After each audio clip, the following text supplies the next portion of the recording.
Halo semua teman-teman Codigen, apa kabar? Mudah-mudahan semua tetap dalam keadaan sehat selalu. Anda juga saya harapkan tetap semangat, khususnya pada masa-masa pandemi COVID-19 ini. Tetap untuk selalu menjaga keselamatan diri, keluarga, dan lingkungan, serta jangan lupa mendoakan semoga bencana ini bisa cepat berlalu. Kembali lagi di channel Raksa Corner, channel berbagi ilmu seputar dunia komputer dan khususnya pemrograman bersama saya host video ini, Roy Dedi Tobing. Pada video kali ini, saya akan menjelaskan lebih detail tentang konsep kelas dan objek dalam pemrograman berorientasi objek, serta bagaimana implementasinya pada PHP. Jika terdapat pertanyaan seputar materi yang saya sampaikan, Anda bisa memberikan komentar pada bagian bawah video YouTube ini. Jadi pada video sebelumnya, sudah ditunjukkan sedikit bahwa sebelum membuat objek, Anda harus membuat spesifikasinya terlebih dahulu, semacam blueprint atau cetak biru yang nantinya informasi yang terdapat di dalamnya akan digunakan untuk membangun objek. Nah, spesifikasi tersebut dideklarasikan melalui pembuatan kelas. Seperti objek, kelas terdiri dari bagian utama, yaitu properti dan metode. Pada prinsipnya, properti dan metode yang dideklarasikan pada kelas inilah yang nantinya menjadi atribut yang dimiliki oleh objek. Nilai properti atau atribut atau variabel itu nanti yang membedakan antar objek. Untuk memudahkan proses analisis dan kemudian deklarasi atribut dan metode, terdapat guideline sederhana yang bisa diikuti. Atribut atau properti, atau sering juga disebut sebagai karakteristik sebuah objek, pada dasarnya merupakan variabel. Variabel ini dapat memiliki value atau nilai yang menyatakan kondisi atau state dari si objek tersebut, dan variabel biasanya direkomendasikan untuk dideklarasikan dengan menggunakan kata benda seperti nama, umur, nomor KTP, tanggal, atau kata sifat seperti is exist, is available, dan sebagainya. Sementara metode, atau sering juga disebut sebagai perilaku sebuah objek, diimplementasikan sebagai fungsi di dalam kelas dan biasanya direkomendasikan untuk dideklarasikan menggunakan kata kerja seperti menggambar, mengecek autentikasi, atau kata sifat seperti is data exist, is connection available, dan sebagainya. Untuk pemahaman lebih lanjut, berikut saya berikan contoh sebuah kelas. Terdapat sebuah kelas dengan nama pasien. Kelas ini memiliki properti yang mewakili identitas dari si pasien tersebut, seperti medical record, nomor induk kependudukan, nama, jenis kelamin, umur, dan alamat. Sementara metode yang dimilikinya adalah makan dan berobat. Pada kode programnya, metode makan ini dapat dideklarasikan untuk mendeskripsikan bagaimana cara si pasien tersebut melakukannya. Begitu juga dengan metode berobat. Nah, sekarang jika ditanya, apakah kelas sama dengan objek? Anda seharusnya sudah tahu jawabannya sekarang, atau minimal sudah bisa menebak-nebak. Jadi, kelas itu tidak sama dengan objek. Ya, saya mendengar sayup-sayup dari belakang ada yang bilang, kenapa tidak sama? Kenapa tidak sama? Kelas dan objek tidak sama karena objek merupakan hasil konstruksi atau pengejauhan tahan dari sebuah kelas. Proses konstruksi tersebut sering juga disebut sebagai instansiasi. Jadi, kelas pada dasarnya merupakan spesifikasi dari objek. Kelas berisi definisi atribut dan metode yang akan dimiliki oleh sebuah objek ketika objek tersebut nanti diinstansiasi. Objek merupakan produk hasil konstruksinya. Masih bingung? Kalau bingung, mari kita lihat ilustrasi berikut ini. Tadi sudah disebutkan bahwa kelas sering disebut juga sebagai blueprint atau cetakan. Jadi, untuk menganalogikan kelas dan objek, saya menggunakan cetakan kue kering ini sebagai ilustrasinya. Anda pasti sudah pernah melihat atau setidaknya tahu bahwa alat untuk membuat kue kering itu memiliki bermacam-macam cetakan. Cetakan tersebut memiliki spesifikasi masing-masing, misalnya bentuk atau ukuran. Cetakan itu sama dengan kelas pada konsep OO. Keduanya adalah spesifikasi dari objek yang nantinya akan dikonstruksi atau diinstansiasi. Pada saat instansiasi atau konstruksi kuenya, maka akan dibentuk kue-kue kering yang dibuat sesuai dengan spesifikasi cetakan. Oh iya, cetakan itu tidak bisa Anda makan. Hanya kue hasil konstruksinya yang nantinya dapat Anda makan. Pada program juga seperti itu. Yang Anda akan interaksikan untuk mencapai tujuan atau fitur perangkat lunak adalah objeknya.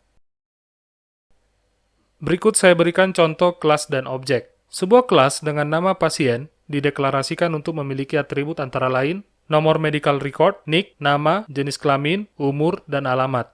Sementara untuk metode, pasien memiliki dua buah, yaitu makan dan info diri.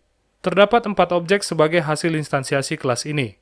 Masing-masing objek akan diinstansiasi dengan atribut-atributnya yang diberi nilai yang menggambarkan detail dari individu objek tersebut.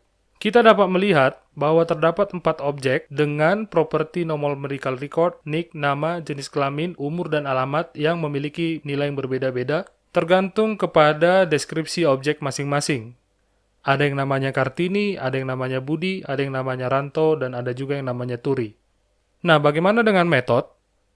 Masing-masing objek akan memiliki metode sesuai dengan spesifikasi yang ditentukan pada kelas pasien. Jadi, Kartini, Budi, Ranto, dan Turi masing-masing akan memiliki metode seperti makan dan info diri.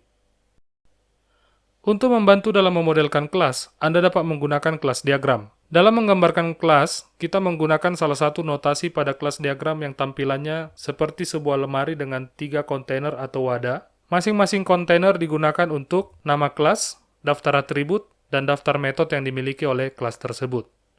Untuk contoh penggunanya, Anda dapat melihat sebuah kelas dosen dengan satu atribut yaitu NIDN, serta 3 metode yaitu mengajar, memeriksa nilai, dan meneliti. Selain notasi untuk pemodelan kelas, Anda juga dapat menggunakan kelas diagram untuk menggambarkan relasi antar kelas. Pada video-video berikutnya akan diberikan contoh, misalnya untuk memodelkan konsep inheritance, interface, dan abstrak kelas. Oke, selanjutnya, bagaimana implementasi kelas pada PHP? Berikut ini adalah yang perlu Anda perhatikan dalam membuat kelas pada PHP, yaitu, yang pertama, kelas didefinisikan dengan menggunakan kata kunci kelas, yang kemudian diikuti dengan nama kelas dan sepasang kurung kurawal. Detail kelas dituliskan di antara kurung kurawal tersebut. Yang kedua, aturan penamaan kelas adalah bebas menggunakan nama kelas kecuali reserved words, jadi tidak boleh menggunakan kelas dengan nama seperti new, echo, function, dan lain sebagainya. Kemudian nama harus dimulai sebuah huruf atau underscore, diikuti dengan angka, huruf, atau underscore juga.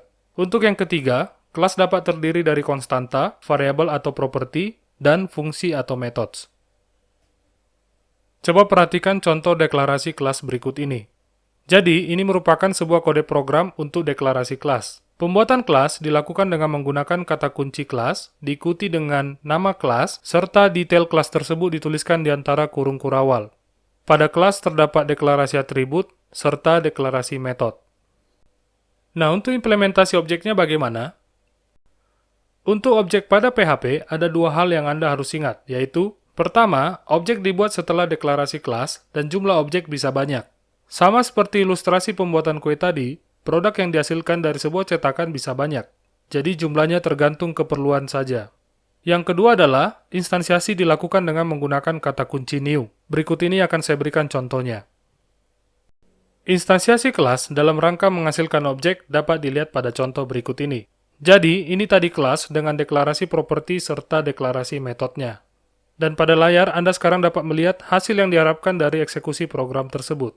Nah, untuk instansiasi, terdapat 3 buah objek, yaitu A, B, dan C.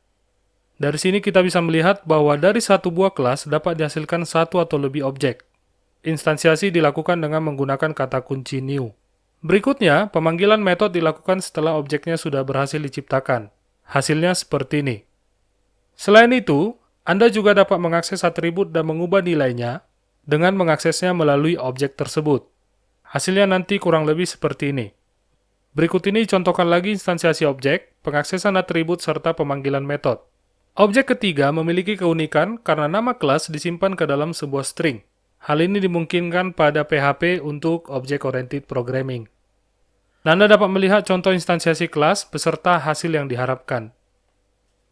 Baik, sekian dulu video tentang konsep kelas dan objek pada seri ini. Pada video berikutnya akan diberikan contoh implementasi kelas dan objek dalam seri Coding Yuk. Sebagai informasi, Coding Yuk merupakan seri untuk mempraktekkan langsung pembuatan kode program aplikasi. Demikian materi video kali ini, semoga bermanfaat bagi Anda. Terima kasih untuk waktu yang sudah diberikan untuk menonton video ini. Saya berharap Anda semakin mantap dalam belajar pemrograman, khususnya PHP. Kuncinya latihan, latihan, dan latihan. Tak ada gading yang tak retak, begitu juga dengan bangunan. Mohon maaf untuk salah di luar kehendak, kritik dan saran silakan disampaikan. Horas, horas, horas.